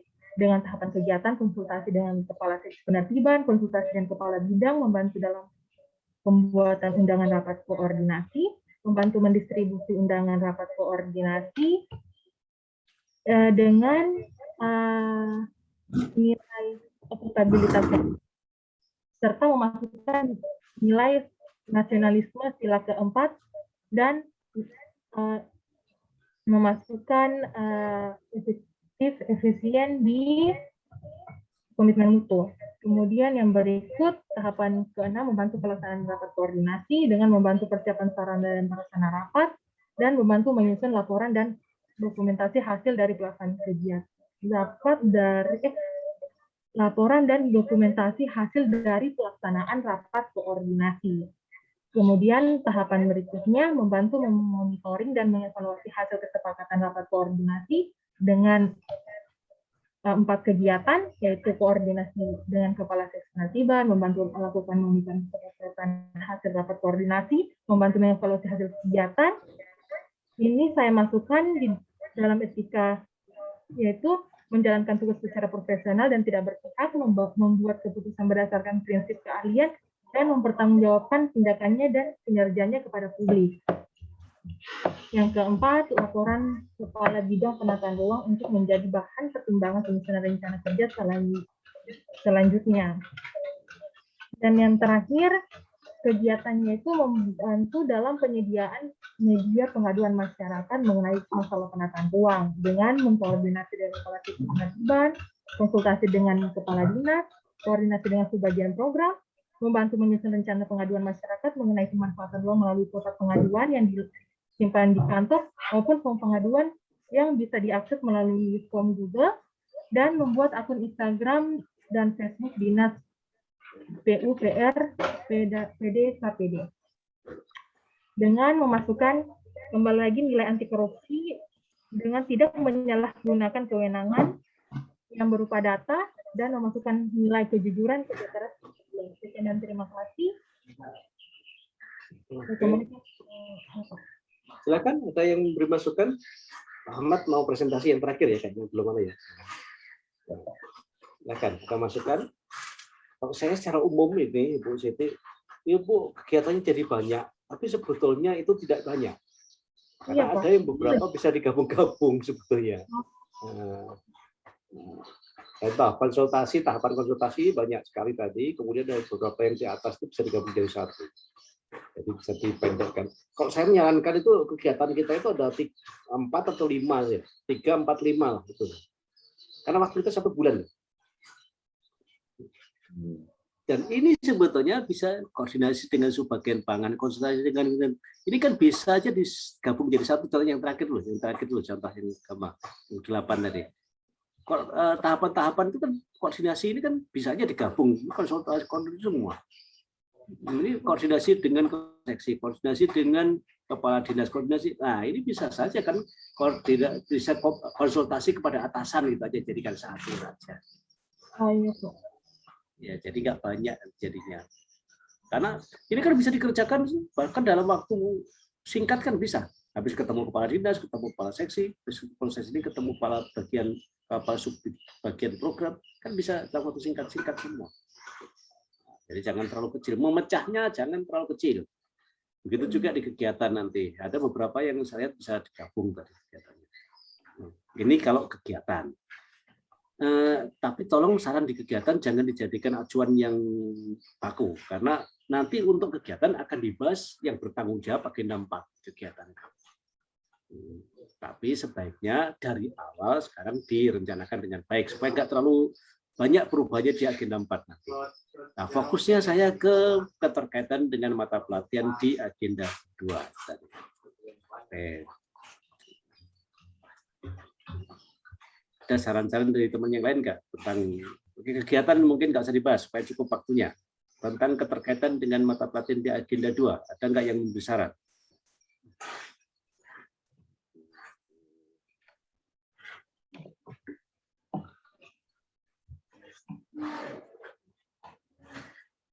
Jadi kalau koordinasi dengan, kalau ke atas saya istilahkan itu konsultasi, jangan koordinasi ya. Nah, kalau kita konsultasi, maka sama seperti ini kan contohnya aja nih. 81 ada koordinasi, 82 konsultasi. Itu sebenarnya ganti aja dengan konsultasi semua. Dan keterkaitannya nasionalisme sebetulnya kita butuh kesepakatan. Pada saat konsultasi kan menerima saran atau tidak menerima saran. Maka sama sebenarnya sila keempat semua harus ada. Karena pada saat konsultasi kan kita berdiskusi ya, diskusi kemudian menemui kesepakatan. Nah, sila keempat berarti ada semua di situ. Kemudian kalau konsultasinya menyangkut meminta keputusan dari pimpinan, berarti ada wewenang membuat keputusan. Kalau hasil konsultasinya menyangkut dengan keputusan dari pihak pemenang. Contohnya, saya mau konsultasi tentang penggunaan atau minta izin penggunaan alat. Maka itu ada. Saya mau konsultasi tentang bagaimana mengelola anggaran. Itu ada anti korupsinya. Tapi kalau hanya sekedar konsultasi yang tidak mempengaruhi pada kebijakan, maka itu nggak perlu ada anti korupsi. Menyangkut dengan kewenangan dan penggunaan aset ya, memanfaatkan kekayaan negara. Ya, saya ingatkan ke teman-teman tadi kalau sifatnya ke atas nanti jangan menggunakan kata koordinasi ya. Nah, berarti kita ketemu dengan kepala seksi, ketemu dengan kepala bidang itu gunakan istilah konsultasi.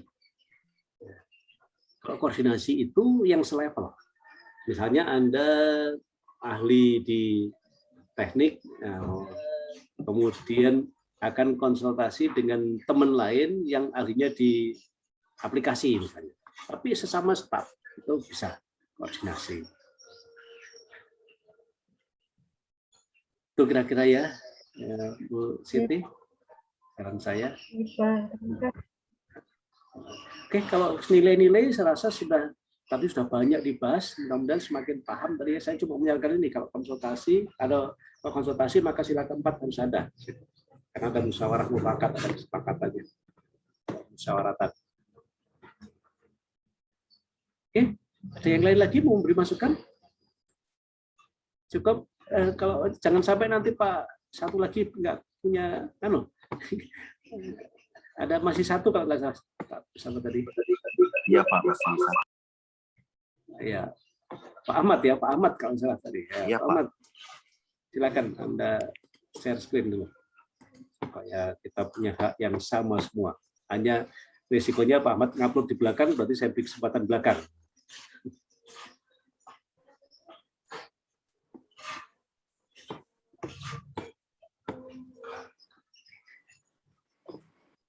Morowali sudah azan belum sana? Jadi orang Morowali begitu azan berhenti semua aktivitas seperti kantor. Ya Pak, sedikit lagi. Lagi ya. Iya. Baik Pak, cukup kedengaran suara saya Pak? Sudah tampil juga. Silakan lanjut. Ya Pak, isu yang saya angkat adalah belum optimalnya pemahaman nelayan dalam mengoperasikan sarana alat bantu pendeteksi ikan fish finder di atas kapal. Maka, maaf Pak, sini saya tabelnya mungkin agak lain dan penjelasannya saya cantumkan di bawah. Ya. Tahapan kegiatannya adalah koordinasi dengan kepala dinas, yang kedua koordinasi ke Kabit Perikanan Tangkap, dan yang ketiga adalah pengambilan data dengan petugas atau kepala seksi yang membidangi sesuai topoksi dari data tersebut. Langsung saya tanggapi ya, nanti yang sama yang lain ya, koordinasi nanti jangan jadi kegiatan tapi jadi tahapan kegiatan aja ya. Ya Pak, siap. Penjelasannya dalam melakukan koordinasi dengan kepala dinas, kepala bidang perikanan tangkap, dan kepala bidang lainnya yang membidangi itu masuk pada ranah etika publik, yaitu menghormati, menghargai komunikasi. Selanjutnya menggunakan bahasa Indonesia yang baik dan benar serta sopan santun, itu masuk pada nasionalisme, sila ketiga Persatuan Indonesia, dan sila keempat nilai permusyawaratan. Selanjutnya serta menyampaikan kejelasan dan transparansi dari maksud saya dalam minta data tersebut masuk dalam ranah akuntabilitas, yaitu kejelasan dan transparansi. Yang kedua adalah kegiatan saya adalah meningkatkan fungsi kelompok sebagai wadah kelas belajar melalui alat pendeteksi ikan fish finder, yaitu tahapan kegiatannya adalah pembinaan kepada kelompok usaha bersama, yaitu kelompok nelayan dalam merupakan golongan dari kelompok nelayan itu sendiri Pak. Kalau di perikanan, kalau di budidaya ada pokdakan, kalau ada di pengolahan poklasar. Yang kedua adalah sosialisasi pengoperasian alat bantu penangkapan ikan. Yang ketiga adalah demonstrasi cara pengoperasian fish finder. Yang keempat adalah demonstrasi contohan. Dan kelima adalah pembinaan teknis. Penjelasannya, yang pertama, pembinaan kepada kelompok dilakukan secara faktual di lapangan, maka yang pertama dilakukan adalah konsultasi dengan ketua kelompok terkait jadwal pembinaan yang akan dilakukan dengan menggunakan bahasa Indonesia yang baik dan benar. Itu masuk pada poin nasionalisme, yaitu keterkaitannya dengan sila ketiga dan sila keempat. Bertutur kata serta bersikap sopan dan ramah itu termasuk dalam etika publik. Setelah didapatkan jadwal yang sesuai, maka dilakukan wawancara pretest dengan jujur serta transparansi, yaitu masuk pada ranah akuntabilitas, serta berkomunikasi dengan baik dengan lawan bicara seperti ketua kelompok, itu masuk pada nasionalisme.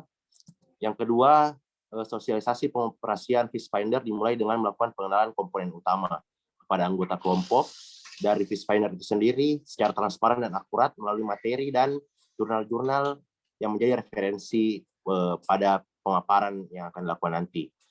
Dengan cara yang jujur, masuk pada ranah anti korupsi, serta bersikap sopan dan ramah masuk pada etika publik. Yang ketiga adalah demonstrasi cara pengoperasian fish finder dengan cara menjelaskan fungsi dan cara pemasangan fish finder, beserta komponen lainnya dilakukan dengan transparansi dan akurat, akuntabilitas, serta jujur, masuk dalam ranah anti korupsi dan serta bersikap sopan dan ramah masuk dalam etika publik. Yang keempat adalah demonstrasi percontohan pengoperasian fish finder dimulai dengan pemasangan perangkat fish finder beserta bracket penguncinya di atas kapal, lanjutkan dengan pemasangan transducer pada balok lintang belakang kapal, dan itu dilakukan di atas kapal bersama tenaga ahli yang akan kami datangkan nanti, akan saya datangkan nanti, yaitu dari nelayan yang telah lama menggunakan fish finder itu sendiri. Serta poin jujur yang dari materi yang disampaikan itu masuk dalam anti korupsi, bersikap sopan dan ramah itu masuk pada etika publik. Dan yang kelima adalah etika teknis, bimbingan teknis maksudnya. Dilakukan dimulai bulan Oktober hingga November guna mengontrol hasil tangkapan one day fishing yang dilakukan kepada ketua kelompok serta anggotanya sehingga hasil input data hasil tangkapan oleh nelayan dapat terkumpul untuk dijadikan perbandingan dan tingkat keberhasilan nelayan. Keberhasilan kegiatan pembinaan menggunakan fish finder ini didukung dengan mengambil data hasil tangkapan dari ketua kelompok yang menggunakan fish finder dan yang tidak atau tradisional, serta meminta data yang diinginkan dengan jelas itu masuk pada ranah transparansi, yaitu akuntabilitas. Yang ketiga adalah analisa usaha, perhitungan pendapatan rata-rata nelayan yang menggunakan fish finder dan tradisional pada bulan Oktober hingga November. Analisa usaha penangkapan ikan berdasarkan wawancara dengan nelayan, pendapatan hasil nelayan tidak menentu untuk setiap harinya. Maka dalam perhitungan nelayan diambil rata-rata setiap harinya dengan berbahasa Indonesia yang baik, itu masuk dalam poin nasionalisme, bertutur kata yang baik dan serta sopan, itu masuk dalam ranah etika publik, dan diperoleh data yang diinginkan dengan jelas dan transparansi, itu masuk pada akuntabilitas, dan dapat diketahui besar pengaruhnya dari penggunaan fish finder itu dan tidak, itu masuk pada ranah efektivitas. Dan penggunaan fish finder terhadap hasil tangkap nelayan itu masuk pada komitmen mutu, dan diperoleh juga hasil data perhitungan yang jujur, itu masuk pada ranah anti korupsi. Mungkin itu dari saya. Sekian dan terima kasih.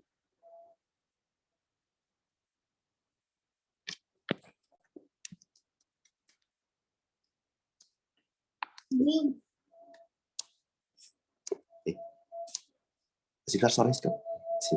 Baik. Silakan, ada tanggapan?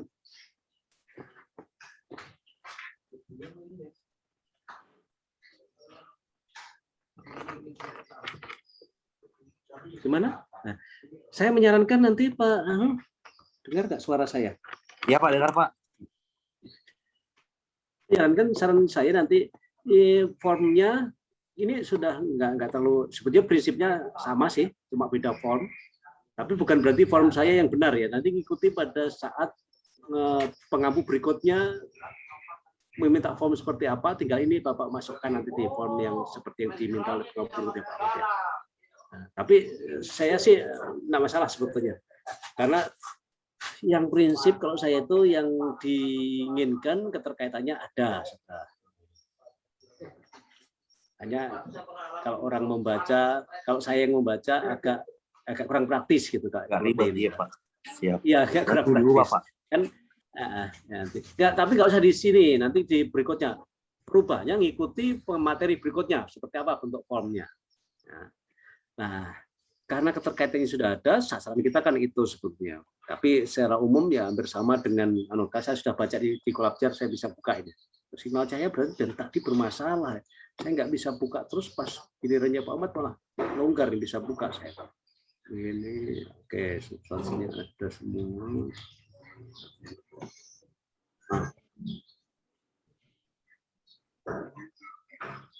Kegiatan kayaknya coba kegiatan yang lebih operasional Pak Ahmad. Ini Fish Finder itu di sana apakah penilaian sudah berapa persen kira-kira kok dipresentasikan orang menggunakan itu? Itu Pak saya angkat karena isu dari nelayan itu, keresahan dari nelayan itu sendiri Pak, karena pada pembagian bantuan DAK kemarin banyak nelayan yang tidak paham akan penggunaan Fish Finder itu Pak, makanya berapa dari nelayan yang banyak alat itu? Berapa banyak alat itu yang beredar di nelayan sekarang? Kalau dari peredarannya Pak masih kapal-kapal yang besar Pak, kemarin pembagian itu ke nelayan-nelayan kecil. Jadi Fish Finder itu saya rasa kurang tepat penggunaannya. Jadi isu ini yang saya angkat Pak. Fish Finder-nya itu kemarin programnya dibagikan ke nelayan kecil. Problemnya nelayan kecil nggak bisa menggunakan, begitu ya jadinya ya? Iya Pak. Banyak yang sudah menggunakan, tapi nelayan-nelayan besar. Berarti dasarnya bukan populasi nelayan yang tidak bisa menggunakan, tetapi karena ada program yang tidak bisa berlanjut karena problemnya tadi. Itu yang saya tangkap. Jadi nanti jangan alasan karena jumlah Fish Finder yang sekian, tapi yang nggak bisa baca banyak, jangan itu.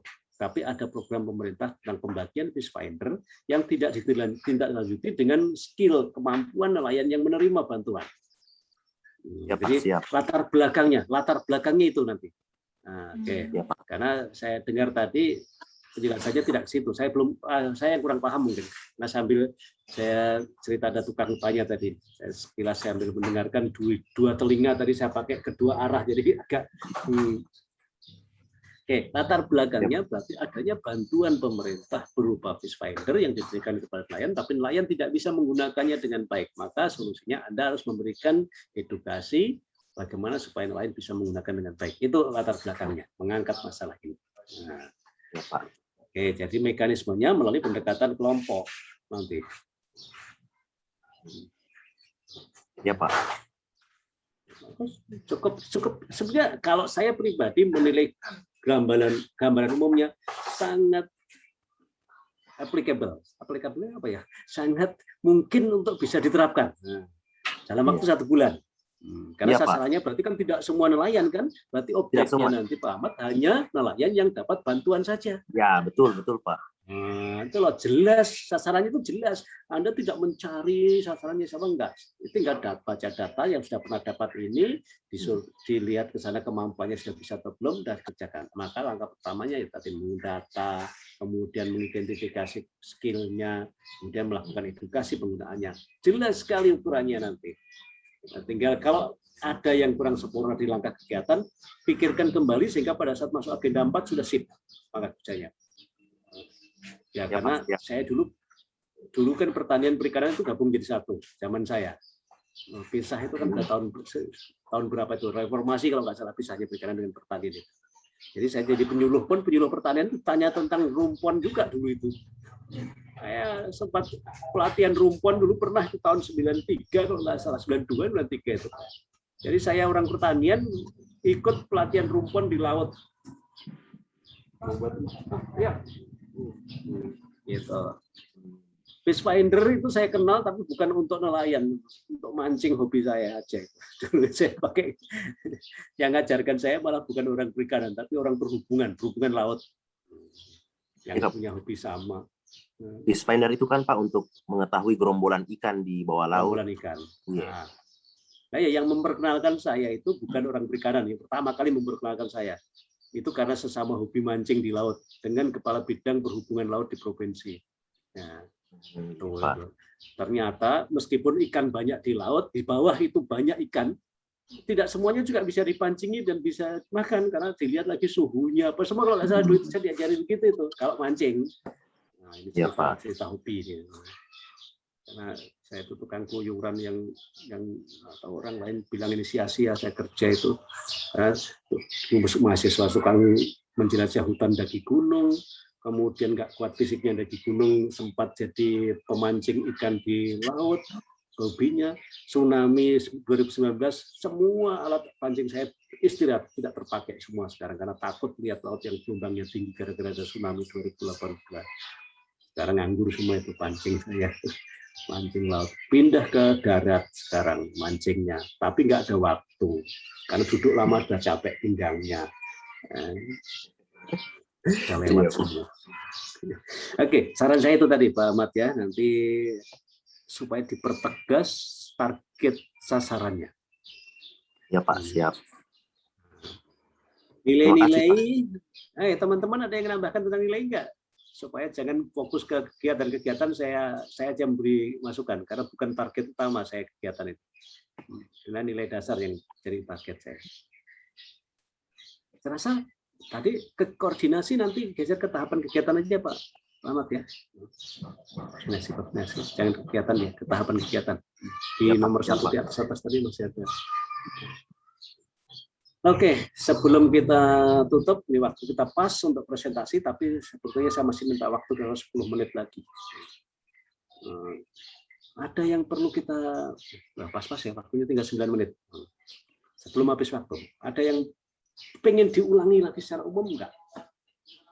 Tentang keterkaitan substansi mata pelatihan yang ada di agenda 2. Mata pelatihannya namanya disingkat aneka. Di dalamnya ada nilai-nilai dasar PNS. Nilai dasar PNS itu dihubungkan pada saat nanti habituasi, dihubungkan dengan tahapan kegiatan. Cara menghubungkannya sudah paham semua?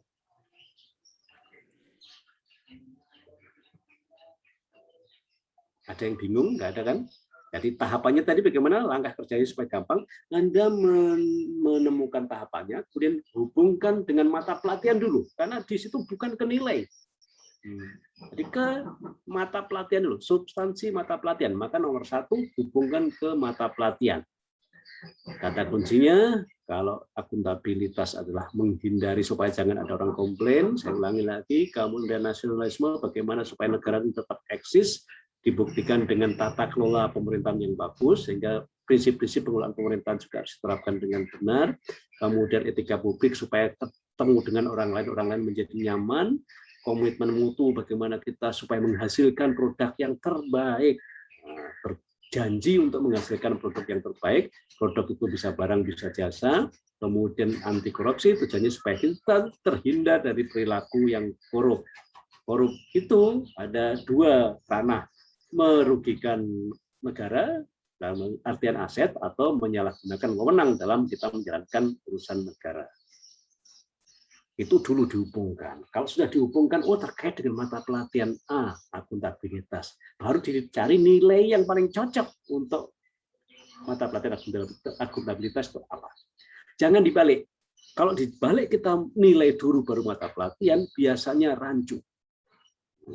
Ya. Sekali lagi, jangan dibalik. Jangan nilai dulu dicari, baru mata pelatihan. Tapi cari dulu mata pelatihannya terkait, setelah terkait, baru cari nilai-nilai yang lebih tepat, yang paling tepat. Itu tahapannya.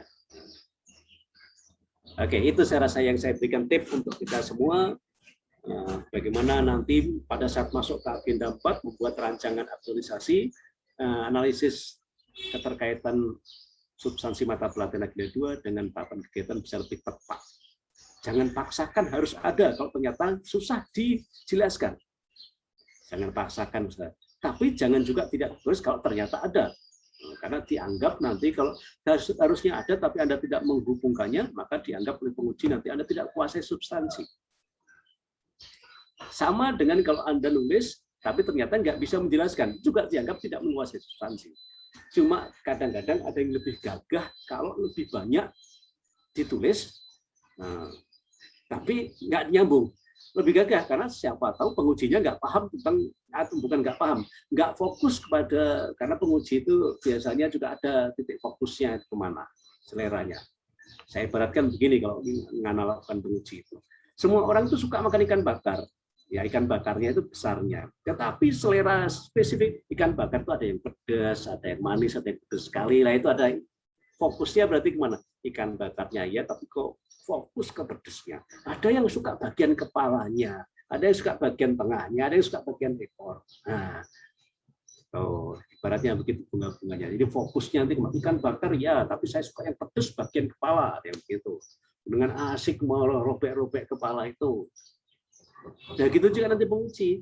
Semua sama. Dasarnya adalah bagaimana mengkaitkan, menganalisis isu yang benar, menghubungkan antara isu dengan agenda 3, menghasilkan menghubungkan tahapan kegiatan dengan agenda 2, menghasilkan sebuah produk yang bermanfaat, yang sifatnya inovatif, kemudian menyelesaikan masalah. Objeknya ke situ. Nah. Tetapi ya dari kesekian indikator tadi ada yang seleranya itu suka ke titik beratnya di mana. Nah, ini yang harus kita tahu. Oke, saya rasa kalau sudah ada pertanyaan, kalau sudah jelas semua ya terima kasih atas perhatiannya. Saya rasa di tempat kita sudah pada azan, bagi yang muslim sudah waktunya untuk menjalankan sholat ibadahnya ya. Mohon maaf kalau saya bertemu kurang memuaskan kita semua. Saya hari ini agak ada gangguan karena di tempat rumah saya hari ini ada orang kerja, ribut suasananya. Saya harus pindah-pindah tempat untuk mencari tempat yang paling nyaman. Kemudian kemarin kalau nggak ketemu signal kurang bagus, tapi kayaknya hari ini sudah jauh lebih bagus daripada kemarin-kemarin 2 hari. Nah, sekali lagi mohon maaf. Sukses untuk kita semua. Sampai ketemu. Mudah-mudahan kita juga sukses seperti yang apa Anda inginkan semuanya. Jaga kesehatan sehingga sampai tuntas menjalankan tugas kita. Terima kasih. Assalamualaikum warahmatullahi wabarakatuh. Selamat siang. Om Santi. Waalaikumsalam warahmatullahi wabarakatuh. Terima kasih Pak. Selamat siang Pak. Terima kasih.